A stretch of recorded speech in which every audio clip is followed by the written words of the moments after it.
Have you ever seen a tent out here in conditions like this and wonder how people don't die? Well, let me show you how cold it is.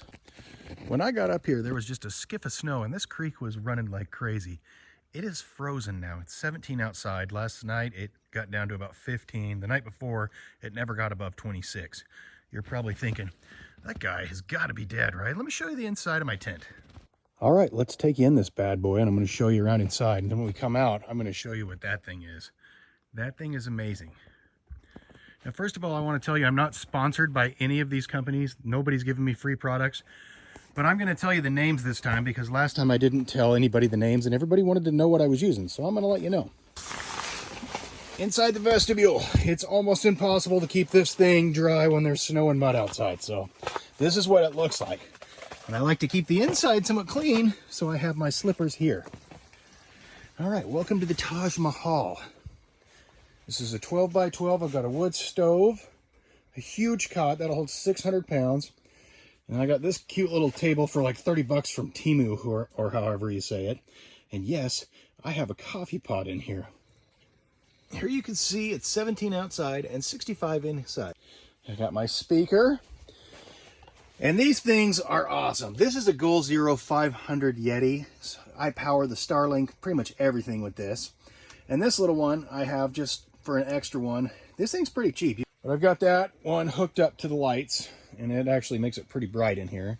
And I've got this one too. I like to have it nice and warm. So normally I will just recharge these with a solar charger, but let me show you why I can't this trip. Before I go into that, this is an Alaknak tent.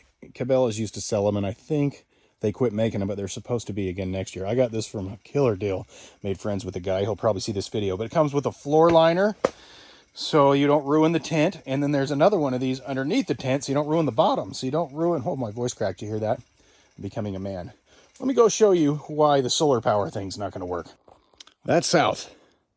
You don't get a lot of sun here. Pretty much zero. So I have to use a generator, and I just bought this little guy. It's a Generac generator. It's 2500 watt, and you can run these in series. So if you hook two of them together, you get 5,000, run an air conditioner, which I absolutely hate these, but sometimes when you're up here, you just have to. Okay, now let's talk about this. It's a Silvel, I guess. I don't even know how you say it, but this is a diesel heater. This thing is so nice. That wood stove, I'm lucky to get 3 hours out of it when I pass out and go to bed. And the last thing I want to do is get out of my warm sleeping bag and make another fire, because it's not super easy.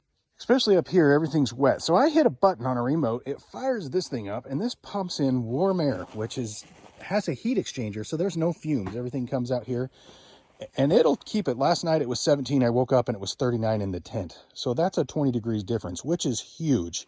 Because 39, 40 degrees, you don't get cold in your sleeping bag. I love this little thing, and it's super quiet. I'm going to show you one more trick. Inside of this, I keep bacon-soaked paper towels. And let me tell you, my grandpa learned this from the pioneers. It makes starting that thing so much easier. It burns a long time, and it smells amazing when you make a fire.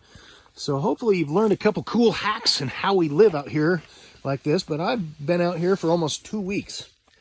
And I'm still alive, and actually, I don't want to go home.